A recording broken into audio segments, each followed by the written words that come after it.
Le grand dialogue. Sigeka Foba.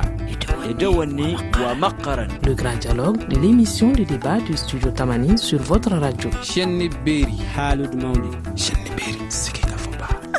Le grand dialogue. Auditeurs, téléspectateurs, bienvenue au Grand Dialogue. Le 13 février nous donne l'occasion de parler de nous-mêmes puisque c'est la journée mondiale de la radio. Le thème choisi cette année est « La radio, c'est vous ». Quelle est l'importance de ce médium chouchou au Mali?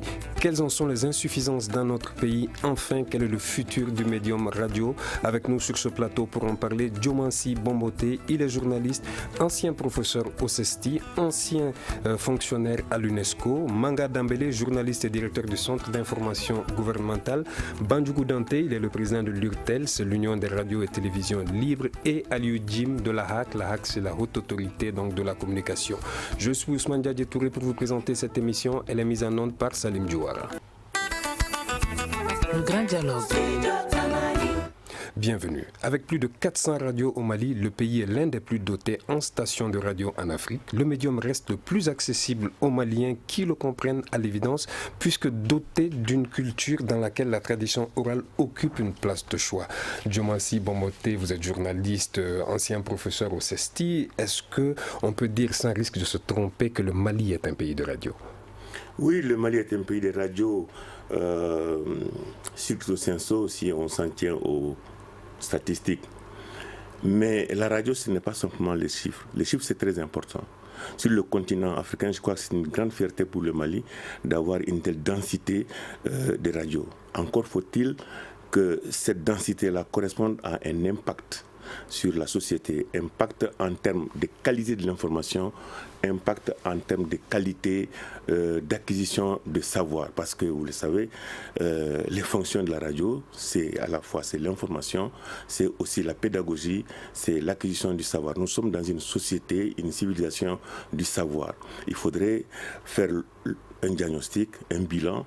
Est-ce que les radios en général en Afrique, et singulièrement en Afrique, remplissent ces fonctions-là?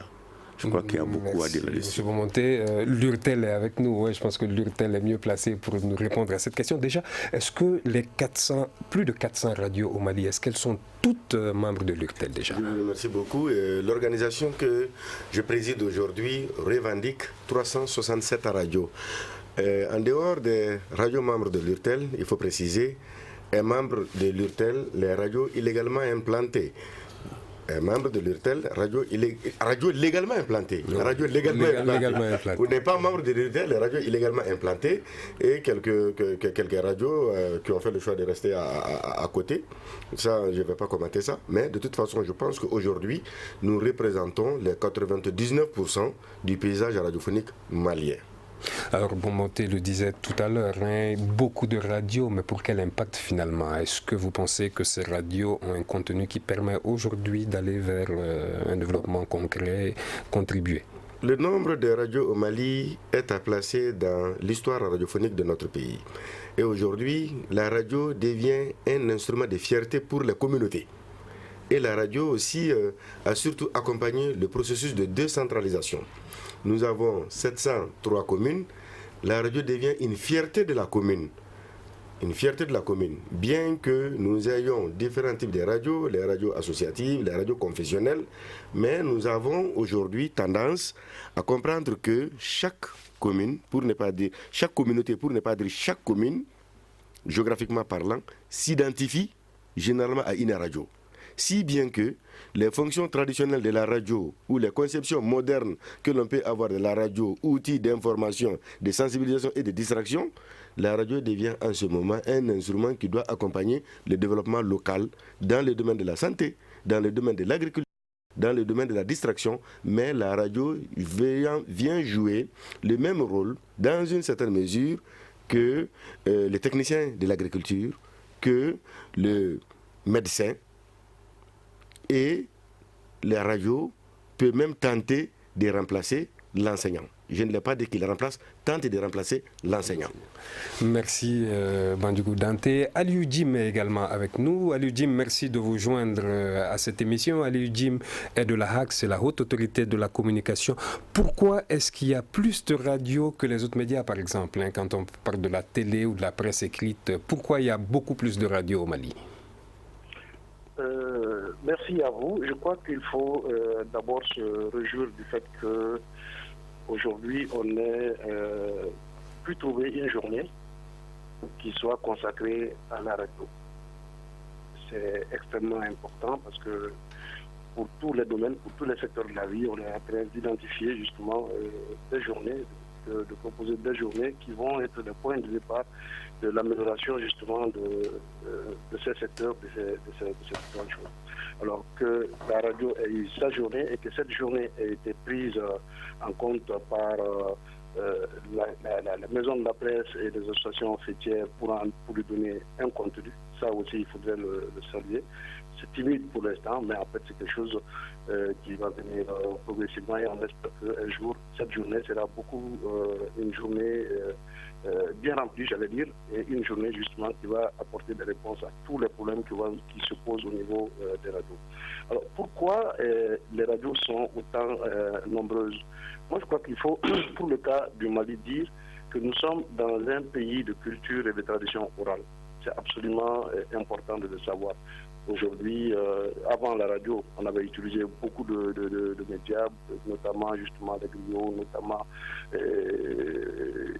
d'autres formes de communication qui nous servaient justement de moyens de relais de l'information d'un point à un autre. Mais quand la radio est venue, quand on a libéralisé la radio, eh bien, les Maliens ont trouvé en la radio un moyen idéal d'expression, de communication, d'échange, d'information. Et Dieu merci, jusqu'à présent, la radio est en train de jouer ce rôle.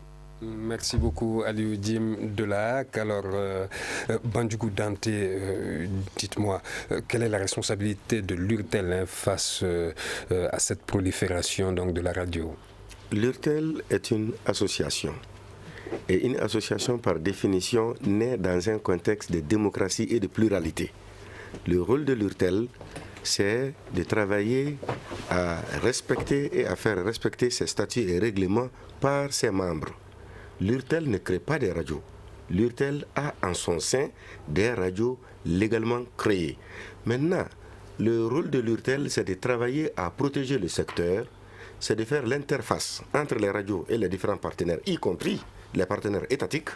C'est aussi un rôle de veille, d'attirer l'attention des décideurs sur les dangers que peut représenter le pullulement anarchique des radios. On va parler tout à l'heure de ce rôle de veille d'ailleurs, de l'URTEL. En attendant, le thème de cette année, la radio c'est vous, est-ce qui vous parle?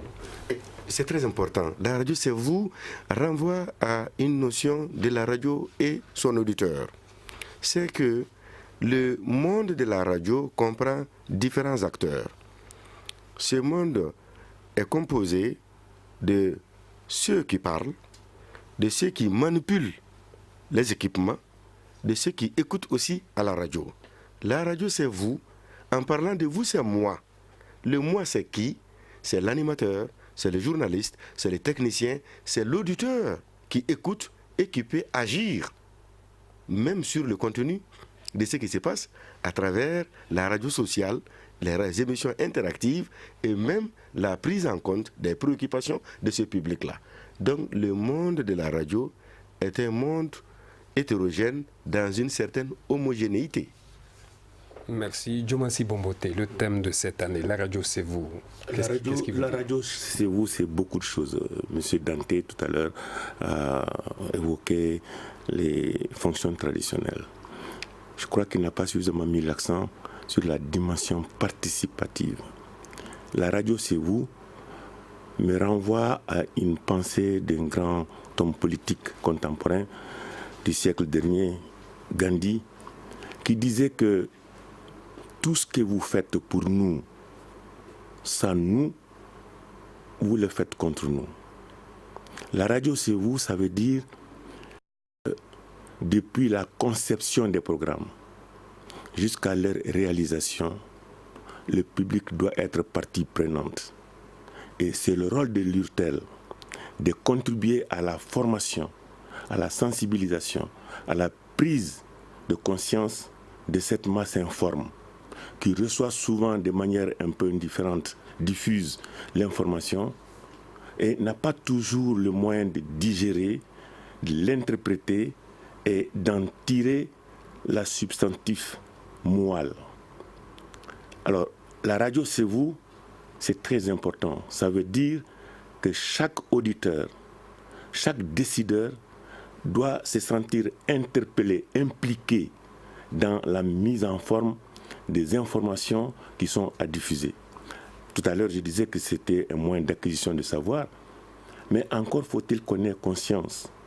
Si on n'a pas conscience, la radio qu'on est en train de vanter peut être un instrument extrêmement nocif de démobilisation, de détournement, de destruction de la prise de conscience. On l'a vu au Rwanda avec la radio Mille Collines en son temps d'ailleurs. Certainement, il y a au Rwanda, mais il y a beaucoup d'autres endroits. Mais de manière un peu insidieuse, même autour de nous, la radio peut être négative s'il n'y a pas une prise de conscience de la part des destinataires, c'est-à-dire une participation consciente qui fait de la radio un instrument de construction de l'individu et de construction de la société. Merci. À lui, Jim Delahac, dites-moi, les hommes de radio se plaignent souvent. Est-ce que vous pensez que les hommes de radio gagnent bien leur vie au Mali? Une très bonne question, mais j'allais juste continuer tout ce que Dante, tout ce que Bomoté ont dit tout de suite. La radio, c'est vous. Oui, la radio ne peut être que vous, la radio ne peut être que toi. Si vous regardez un tout petit peu l'histoire de la radio, qui va de la radio outil de propagande, à la radio outil d'information pour venir à la radio aujourd'hui outil de développement, eh bien on ne peut que tout simplement, on répond tout simplement à ce que Bomboté a voulu me dire à travers justement la pensée, la réflexion de Gandhi. Mais pour revenir justement à votre question, oui, l'homme de radio ne vit pas bien de la radio. C'est d'ailleurs là un des objectifs que nous nous sommes fixés en voulant aujourd'hui tracer, faire une nouvelle caricature, une nouvelle architecture de radio qui puisse être un outil, au-delà d'un outil, qui puisse être une entreprise d'abord de presse, une entreprise de presse qui puisse répondre à toutes les définitions, à toutes les bonnes définitions d'une entreprise quelconque qui est faite pour... c'est vrai, accompagner le développement, mais d'abord au moins exister par sa propre production, par sa propre rentabilité. Aujourd'hui, c'est malheureux de le constater, il n'existe pas, en tout cas ici au Mali, il n'existe pas plus de 5 à 10 radios dont les acteurs peuvent dire qu'ils sont rémunérés de façon conséquente, de façon à ce que l'argent qu'on leur donne leur permette non seulement de vivre, de faire vivre leur famille et de prendre en charge un certain nombre de conforts nécessaires justement à la vie normale d'un homme. Et c'est malheureux, et cela est... Nous avons pensé, tout simplement dû au fait qu'il manque un certain nombre d'organisations au sein de ces structures de radio qui, si on les mettait, si on les prenait en compte très rapidement, eh bien, on peut amener la radio de la forme de gestion qu'elle connaît aujourd'hui à une nouvelle forme de gestion qui puisse être une forme de gestion rentable, efficace, efficiente, productive et surtout qui puisse faire vivre son homme. Ça, c'est l'objectif, un des objectifs que nous sommes en train de nous fixer, justement, dans même la rédaction des textes que nous sommes en train de faire au niveau de la HAC, qui ont connu d'ailleurs une bonne fin et que nous avons partagé avec les acteurs de la radio. Ils sont d'accord avec nous et ils pensent que si tout le monde comprenait la chose comme nous l'avons compris, comme nous l'avons conçu, comme eux et nous avons conçu ensemble, eh bien, on pourrait demain ou après-demain dire que la radio va faire vivre. Nous sommes sur le chemin et nous osons espérer qu'avec l'accompagnement des acteurs actuels de la radio, eh bien, il sera possible que cette question soit bien sûr, la réponse soit oui. Merci Aludjim Bombonté. Vous souhaitez réagir à cela justement? Est-ce que oui, également, je voudrais peut-être faire de la provocation. Est-ce que la radio nourrit son homme? Le problème, c'est que nous constatons le nombre important de radios qu'il y a au Mali, qui est une source de fierté. Je suis toujours très ravi, très content dans certains forums de dire qu'au Mali, nous sommes le numéro 1 en Afrique. Mais le problème est de savoir, est-ce que la radio constitue aujourd'hui une entreprise de presse? Jim a évoqué rapidement la question, mais aussi bien la radio que la presse écrite que la télévision, il se pose un problème fondamental c'est le problème de l'entreprise de presse. Elle fonctionne de manière artisanale. Elle fonctionne avec des outils approximatifs. Et je me demande si ce grand nombre-là, s'il y avait une fédération des énergies, à défaut de les rassembler toutes, mais je ne suis pas certain qu'en dehors de certaines rencontres, disons des circonstances, s'il y a vraiment une volonté réelle de la part des animateurs de l'URTEL, de la part des animateurs de ces radios, une volonté de construire ensemble un instrument qui puisse vraiment sécréter des moyens de se suffire. Est-ce que la radio, je m'excuse, je fais un peu dans la provocation, est-ce que souvent n'est pas utilisée comme, j'allais dire, moyen de chantage, comme moyen de terroriser, également, moyen de faire peur. Ceci nous amène d'ailleurs dans notre deuxième thème, mais dans notre deuxième sous-thème. D'ici là, observons quelques secondes de pause et nous reviendrons continuer cette émission. Vous écoutez Studio Tamani, votre avis nous intéresse. Écrivez vos commentaires et suggestions sur la page Facebook et dialoguez avec nous. Studio Tamani, c'est aussi les réseaux sociaux. 13 février, journée mondiale de la radio. On en parle aujourd'hui dans le grand dialogue. Bandjougou Dante souhaitait réagir justement à cette question-là. Est-ce que la radio nourrit son homme au Mali? En réalité... je le rappelle, avant d'être tel, vous êtes un homme de radio. Bien évidemment, parce que je suis homme de radio que je suis tel. Donc, en réalité, moi, si vous me permettez, j'aimerais faire une petite déclinaison de votre question. Vous dites, est-ce que la radio nourrit son homme? Moi, je souhaiterais d'abord que la question soit formulée sous la forme suivante. Pourquoi la radio ne nourrit pas son homme? Parce qu'on sait déjà que la radio ne nourrit pas son homme. Est-ce qu'en réalité, disons-nous la vérité, ne nous cachons pas la face, est-ce que la radio au Mali a été mise en place pour nourrir son homme? Moi, je pense que si on pose la question selon laquelle, pourquoi la radio ne nourrit pas son homme, la réponse, elle est claire. Tant que la typologie n'est pas respectée, la radio ne peut pas nourrir son homme.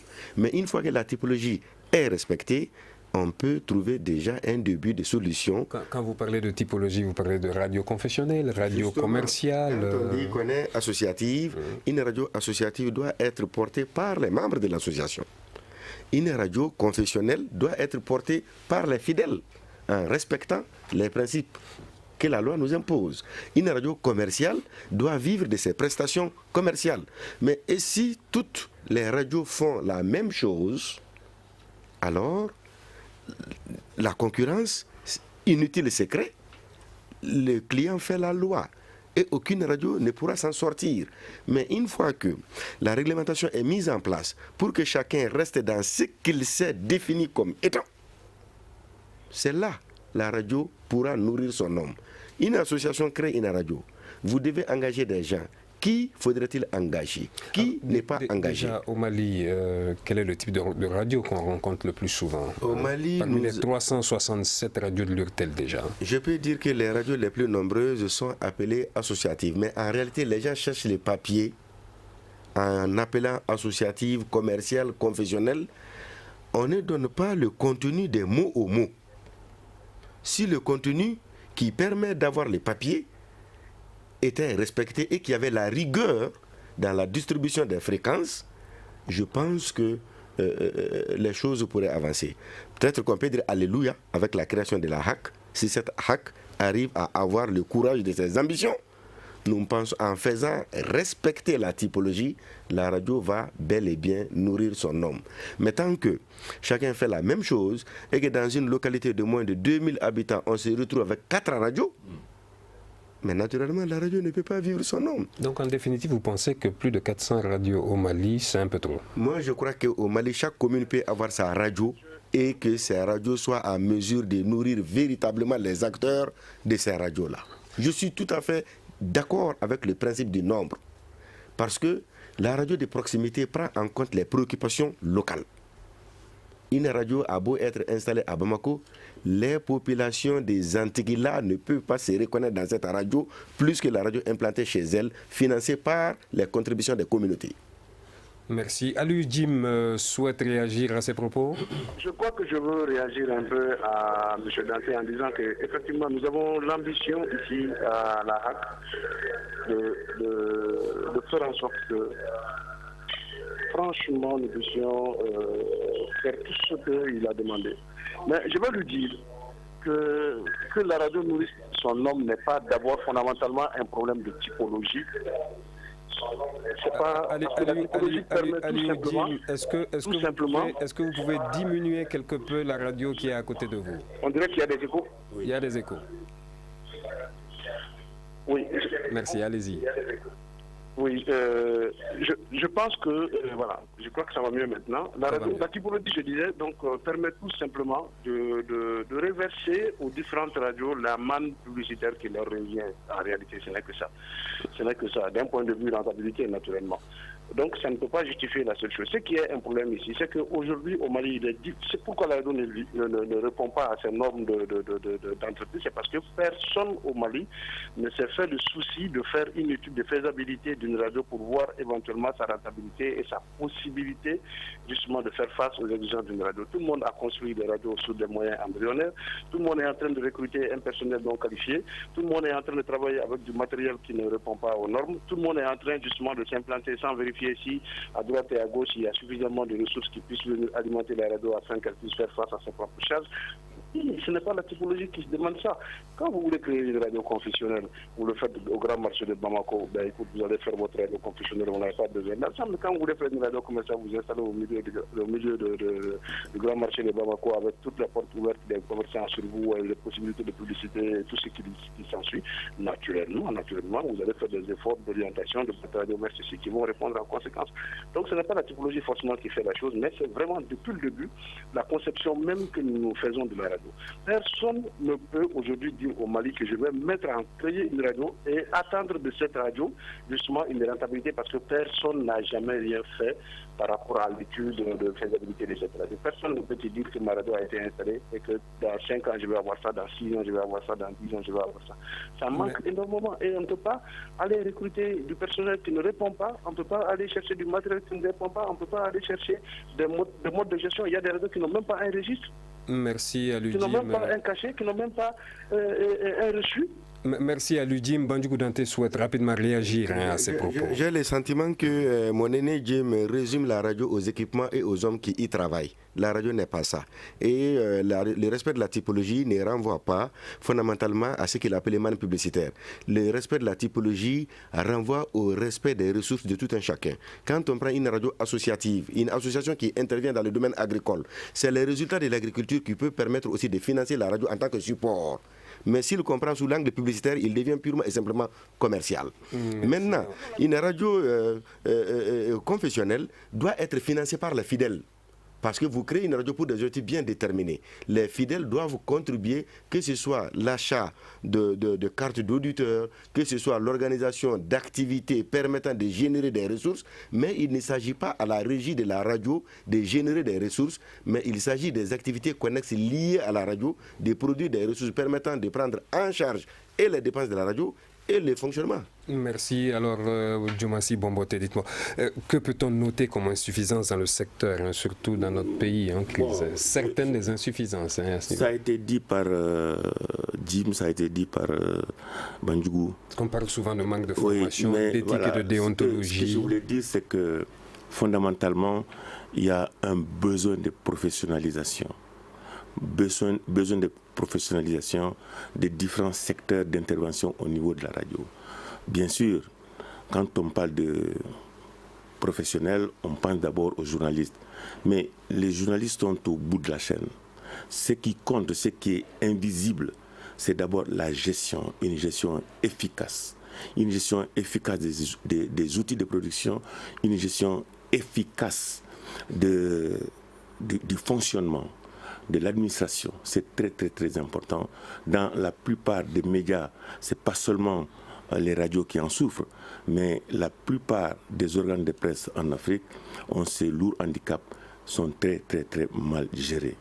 Ensuite, il y a un aspect très important, peut-être même plus important que tout le reste, c'est les valeurs fondamentales de la profession, c'est-à-dire les valeurs de l'éthique, les valeurs morales, le respect scrupuleux des règles de fonctionnement dans la profession. Là, il y a un effort énorme à faire. Et cela ne dépend pas seulement de la formation. Bien sûr, il faut mettre l'accent sur la formation. C'est prioritaire. Cela ne dépend pas seulement de la HAC, mais il faut que nous acceptions d'entrer dans une société de droit, dans une société où on respecte les droits. Quand quelqu'un a fauté, il faut qu'on cesse cet émotionnel-là. Il faut qu'on fasse valoir les règles du droit. Quand on a fauté, on a fauté. Dernièrement, il s'est passé un certain nombre de choses sur le plan de la profession. Ce laxisme-là contribue à tuer la profession, contribue à décrédibiliser la profession. Il y a certaines pratiques, franchement, je suis fier d'être journaliste, c'est ce que je sais faire. Mais parfois, devant certaines pratiques, je suis très mal à l'aise. Je suis très mal à l'aise quand on m'interpelle. Je suis très mal à l'aise devant des jeunes qui veulent embrasser cette profession et qui se disent outrés, malheureux, blessés. Merci. Alu Jim de la HAC, on a constaté parfois certaines dérives des hommes de médias. Qu'est-ce qu'il faut faire justement face à cela? Bon, nous revenons à... J'ai comme l'impression que vous me posez la même question que vous avez posée à Diomansi, mais bon, d'une autre manière, tout simplement. En fait, le problème en la matière, c'est un manque de professionnalisme. Manque de professionnalisme dans la gestion, manque de professionnalisme dans la production, manque de professionnalisme dans le respect des normes éthiques et déontologiques. Et je vous avoue que dans certaines sociétés, eh bien, il n'est pas envisageable de voir un journaliste faire des fautes qu'on voit ici chez nous, parce qu'il en connaît toutes les conséquences. Mais ici, on le fait en se disant, bon, de toutes les façons, au-delà des solutions judiciaires, au-delà des solutions professionnelles, il y a quand même le social qui intervient dans tous les cas pour finir un problème. Et tant que nous évoluons avec cette mentalité, on ne fera pas d'effort de correction sur soi pour essayer au minimum de respecter les règles d'éthique et de déontologie. Et on va toujours continuer à naviguer ou à nager dans le non-professionnalisme. Mais est-ce que justement ce manque de professionnalisme au sein parfois des hommes de médias en général n'est pas une résultante du manque de déontologie ou d'éthique que les gens ne connaissent pas parfois et même que les hommes de médias ne connaissent pas parfois au Mali? C'est d'abord le problème de formation qui se pose. Je vous ai dit, allez-y dans une radio. Excusez-moi, je suis homme de radio. Je suis homme de radio et la radio, c'est ma vie. Mais en fait, je souffre du fait que quand vous partez dans une radio, le plus haut niveau de formation se limite au directeur ou à une deuxième. Tout le reste, c'est à peu près moins du BEPC, moins du DF. Et vous voulez que quelqu'un qui n'a pas réussi, qui n'a pas eu le DF, soit capable d'analyse correcte pour produire un article, pour produire une émission qui suppose vraiment des efforts intellectuels intenses pour intéresser tout le monde, satisfaire tout le monde et informer tout le monde. Mais voyez-vous combien c'est difficile? Vous voulez demander à celui-là d'avoir une éthique et une déontologie de travail, mais c'est pas possible. Merci.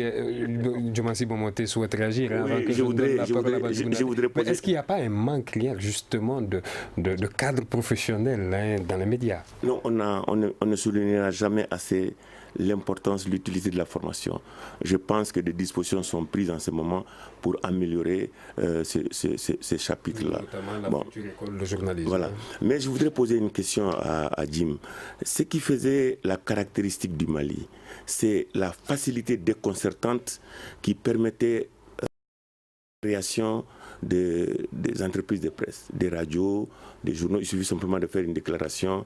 Je crois que 300 000 francs suffisait. Bon, maintenant, sans lui demander les secrets qui sont en train de concocter là-bas, est-ce qu'il n'est pas question de revoir justement les conditions de création de ces entreprises de presse pour être un peu plus exigeant? Parce que ce qu'il dit, ce n'est pas normal qu'il y ait des amateurs qui fassent fonctionner une boîte aussi importante qu'une station de radio. Est-ce que des dispositions sont envisagées par la HAC pour améliorer les conditions d'accès à la création de ces entreprises, Jim? Alors, Aliou Jim, je vais vous demander de nous permettre de prendre quelques secondes de pause avant de répondre à cette question. Une réaction, Un avis, Un commentaire, Réagissez sur la page Facebook de Studio Tamani et restez connectés avec nous. Studio Tamani sur les réseaux sociaux pour vous faire entendre.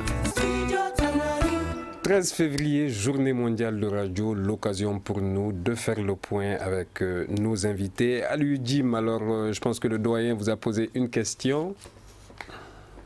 Oui, j'allais dire qu'un journaliste reste journaliste même quand il est dans son lit, parce qu'en fait, Bomoté est venu pour qu'on lui pose des questions, mais c'est lui qui pose des questions. Bien. Donc, Bomboté, je crois que Dante, qui est à côté de vous, peut témoigner des efforts que nous avons faits.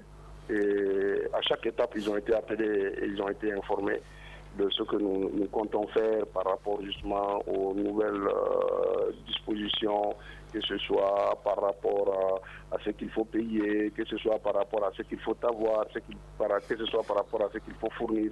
Je crois qu'on a donné toute une gamme d'informations utiles, pratiques, convenues entre nous, les professionnels de la presse, pour que la radio de demain, c'est que la radio du jour après la mise en route justement de nouvelles radios par la HAC soit une radio véritablement professionnelle. Je vous en prie, Hein? Merci Aliou Jim. Alors, voilà, donc ça, franchement, toutes les dispositions sont prises pour que la radio de demain, si l'URTEL nous accompagnait, si les autres nous accompagnaient, la radio de demain sera vraiment une radio vraiment professionnelle. Et ça, c'est ce que Bomoté a dit. Effectivement, il est prévu que demain, on ne peut plus aller se lever et se mettre dans son village et dire monter des bouts de fer les uns sur les autres pour dire, bon voilà, en bas, j'ai un émetteur, je mets et puis j'ai une radio, ce n'est plus cela. Merci. Bandjougou Dante souhaitait réagir depuis tout à l'heure. Mais Bandjougou, je voulais demander, est-ce que des possibilités de regroupement ne sont pas envisageables? Par rapport à quoi? Par rapport à la prolifération des radios qui se ressemblent toutes, est-ce qu'il n'est pas possible d'envisager des regroupements? Chaque radio répond à un besoin spécifique d'une localité, d'une communauté à un moment donné.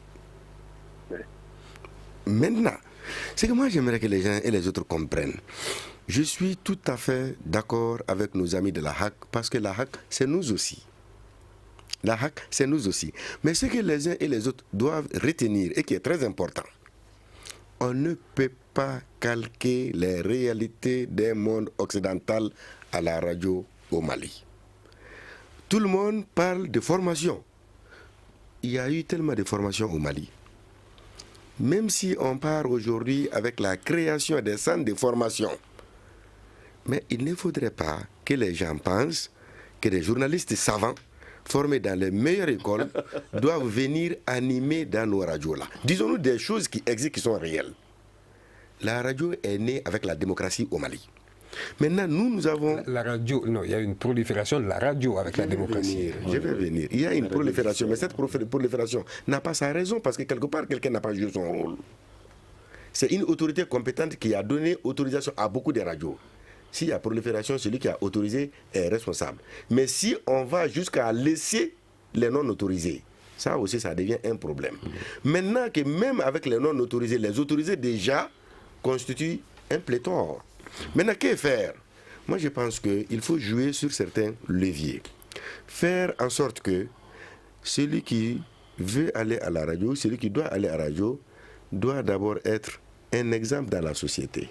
On n'a pas besoin d'aller à l'école de Victor Hugo pour pouvoir faire une bonne émission. Parce que quel type d'émission nous avons besoin? Nous avons besoin des émissions qui nous parlent santé. Nous avons besoin d'émissions qui nous parlent agriculture. Nous avons besoin d'émissions qui nous parlent du respect de certaines valeurs positives de notre société. On n'a pas besoin d'aller à l'école pour comprendre ça. Maintenant, il faut trouver des gens capables d'utiliser ces outils, positiver ce qui peut être fait. Dans la langue locale, interroger le médecin. Voilà, le paludisme se transmet comment? Qu'est-ce qu'il faut faire pour se protéger? nous comprenons cela. On voit le côté très très pratique mais de la radio. Il faut être élémentaire. Il faut être élémentaire et syllabaire. Mais quand les gens disent il faut professionnaliser, on ne va pas envoyer les animateurs de toutes ces radios à Paris, à Dakar, pour en faire des journalistes. Dante, il faut... Merci. Moi j'ai une question pour vous. Est-ce que, j'écoutais Martin Faye, représentant de la Fondation Hirondelle, parler tout à l'heure, justement en parlant de la Journée mondiale de la radio, qu'il faut adapter la radio à nos cultures. Est-ce que vous pensez que cette transition est bien réussie au Mali? Mais écoutez, vous savez, il faut éviter des pièges à con. Il ne faut pas s'arc-bouter sur nos passés, sur nos cultures pour refuser l'ouverture. Nous sommes dans un monde globalisé aujourd'hui. Nous sommes dans un monde qui est confronté à des valeurs qui sont universelles. On n'a pas beaucoup mis l'accent sur la démocratisation. On n'a pas mis beaucoup d'accent sur la promotion des droits humains. Nous sommes une société archaïque qui, parfois, favorise, est un creuset et le lit de l'injustice et le creuset de l'émotivité poussée de manière tout à fait négative. On renonce à la rationalité. On raisonne avec le cœur, on renonce à la raison pour encore faire valoir des valeurs qui me paraissent archaïques et dépassées. Oui, il faut développer nos cultures, mais il faut faire un effort de discernement, un effort de maturité pour comprendre que toutes les valeurs traditionnelles ne sont pas forcément des valeurs à encourager, à maintenir. Donc, avez-vous l'impression que les radios de la place aujourd'hui contribuent, par exemple, à l'unité nationale, surtout dans notre contexte malien de crise? Je regrette beaucoup que le représentant de Sigma ne soit pas venu, parce que je pense qu'il avait ce mot à dire. Je suis sûr et certain, et Dante va me confirmer ou me démentir, c'est que Sigma doit beaucoup s'appuyer sur ces radios de proximité pour échanger. Il n'y a pas de développement, il n'y a pas de promotion politique. Je ne parle pas de politique partisane, hein. Je parle de politique développement de la cité, au sens noble, au sens premier du terme. Et l'effort de cet organisme, je ne voudrais pas parler à sa place, mais je pense que cet organisme gagnerait beaucoup à s'appuyer sur ces radios de proximité. Non pas les flatter dans leurs instincts naturels, mais les amener à un processus de participation réelle, à les faire réagir sur les préoccupations de l'heure, à interpeller, à dire des choses qui peuvent même déranger le gouvernement, mais à donner des réponses satisfaisantes pour que vraiment tout soit clair, que la gestion de la cité se fasse dans la transparence, que les affaires publiques soient gérées de manière transparente et que le gouvernement ait suffisamment de courage de faire face aux interpellations que la population. Les radios doivent contribuer à l'éveil des mentalités. Or, notre société traditionnelle a tendance à se résigner dans une espèce de fatalisme. S'il y a des problèmes, c'est Dieu qui l'a voulu ainsi. Non, il faut qu'on interpelle, il faut que les citoyens soient conscients, qu'il soit conscient de ses responsabilités d'interpeller le gouvernement. Et je dis, Sigma gagnerait beaucoup à travailler avec ces radios de proximité. Merci Bomboté. Alioune Jim Delac, quel est l'avenir de la radio finalement? Est-ce que la radio va disparaître un jour au profit d'un autre médium peut-être? Ça, certainement pas. D'abord, je dis que je ne pense pas. Je pense pas que la radio a un beau futur. Et lorsque vous avez dit Martin Faye, Alioune Jim, on vous entend mal. On vous entend mal. Oui, on vous entend mieux maintenant. D'abord, la radio a un beau futur devant lui, un bel avenir devant lui. Ça, c'est devant elle plutôt. Donc ça, c'est du connu. Et lorsque Martin Faye demande d'adapter la radio à la culture africaine, il a raison. Et je crois que des efforts sont en train d'être faits dans ce sens. Quand vous prenez par exemple l'émission La Revue de la Presse, c'est un des meilleurs accompagnements dont on trouvera légal nulle part pour faire comprendre l'actualité traitée dans les journaux à nos compatriotes qui sont un peu partout et qui ne trouvent pas prendre le journal et de lire. Et même quand ils le lisent, ils ne le comprendraient pas si on n'y ajoutait pas la partie d'humour et de beaucoup de choses qu'on ajoute pour que ces gens puissent le comprendre. Donc nous sommes en train de le faire. Par contre, ce que je veux dire, la formation, je dis, quand vous prenez ce que Dante a dit tout de suite, je ne peux pas comprendre qu'on puisse dire qu'il ne faut pas aller former des gens Non, je n'ai pas dit d'aller dans des académies. Mais vous prenez nos émissions, quand vous prenez une émission santé sur nos radios, ça fait 1 heure de temps. Et en 1 heure de temps, vous n'entendrez que des dédicaces, vous n'entendrez que des salutations, vous n'entendrez rien, tout simplement. La personne qui anime cette émission n'a aucune possibilité, aucun support pouvant lui permettre justement de véhiculer un message de santé. Il n'a même pas le bon réflexe d'aller chercher un médecin quelque part à côté de lui pour l'amener et lui poser la question qu'il faut. Il vient et il dit, oui, mon émission c'est l'émission santé, je salue Inter, je salue Inter, je salue Inter. Vous croyez que c'est ça la radio? Non. Je crois qu'il faut accepter que ceux qui doivent animer les radios soient d'un certain niveau de formation, qu'ils soient d'un certain niveau de culture, parce que quand on parle d'une radio, on ne s'adresse pas rien qu'à son directeur ou à son régisseur, on s'adresse à des milliers de personnes qui ont des niveaux très disparates et il faut vraiment des gens qui soient d'une certaine capacité pour pouvoir jouer ce rôle. Alors, avez-vous l'impression que les radios sont en train de jouer leur partition dans la cohésion nationale tant prônée au Mali? Oui, les radios ne sont en train que de faire ça depuis toujours. Tous les problèmes que nous avons connus dans nos communautés, peut-être à Bamako, on est loin de certaines réalités, mais à l'intérieur, tout ce qui a été construit de bien l'a été justement avec et par les radios. Ça, il faudrait demander à Dante, il est à côté de vous. Tout ce qui a été fait de bien ne s'est fait qu'avec la participation de la radio. Nous jouons ce rôle-là d'accompagnement du développement. Nous jouons ce rôle d'accompagnement de la paix. Nous jouons ce rôle d'accompagnement de tout ce qu'il faut pour créer une société malienne vraiment digne de ce nom. Merci Aliou Jim. Bandjougou Dante, que peut-on faire aujourd'hui pour assainir le secteur de la radio? Tout ne va pas bien dans ce secteur-là également. Quelle est la prochaine étape de la radio au Mali? L'assainissement du secteur de la radio passe forcément par le respect de la typologie. Que chacun soit ce qu'il a voulu être. L'assainissement du secteur de la radio passe aujourd'hui par l'accompagnement des pouvoirs politiques et de laisser la HAC jouer pleinement son rôle. Un rôle qui prendra en compte les spécificités de chaque radio dans chaque localité. Moi, je pense que cela nous permettra d'éviter les constats que Jim a brillamment décrits. Ce qu'il a dit, c'est des constats, mais à côté de ces constats, il y a des gens, des animateurs, animatrices qui, à longueur de journée, ne cessent d'aller dans les hôpitaux, ne cessent d'aller dans les CSCOM pour donner la parole à celui qui doit parler sur la question qui concerne son domaine. Merci. L'un dernier mot, Diomansi Bomboté, quel est l'avenir de la radio au Mali? Quel est le futur de la radio? Comment vous voyez le futur de la radio au Mali? On n'arrive pas à vivre en dehors de sa propre histoire et mon histoire à moi, c'est lié à la formation.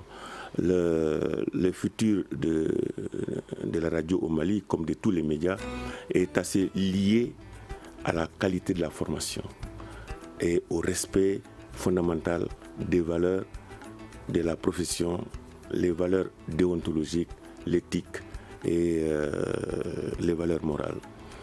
Je dirais moi rapidement sur la nouvelle école de journalisme, les gens sont assez pressés, ils se demandent qu'est-ce qu'elle devient. Mais les choses se font en sourdine, certes, la bureaucratie a ses règles, a ses lourdeurs, mais cette école, j'ai bon espoir qu'elle va constituer vraiment une source d'espoir pour la qualité de la formation au Mali. Et on l'aura très vite? Ah non, très bientôt. Je pense que le ministre, Mme Samake, est mieux placée pour en parler, mais je ne veux pas trahir un secret. On vient de nommer un nouveau directeur, un professeur émérite de qualité, Alassane Diakité. Je pense que très prochainement, l'école va avoir le jour. Merci mesdames, merci messieurs, merci à vous, chers auditeurs. Ceci met un terme à notre émission d'aujourd'hui. On parlait de la journée mondiale donc, de la radio le 13 février. L'occasion pour moi de remercier ces hommes et femmes derrière la baie vitrine. Il s'agit des techniciens, il s'agit également des réalisateurs. Je vous rappelle que vous pouvez retrouver cette émission sur www.studiotamani.org, celle-là ainsi que toutes les autres. Elle a été réalisée par Ibrahim Arandiallo, Salim Djouara était à la mise en onde, Gani Kanté a assuré la régie vidéo. Je suis Ousmane Diadje Touré. À demain pour notre émission. Le Grand Dialogue. Le Grand Dialogue de l'émission de débat du Studio Tamani sur votre radio.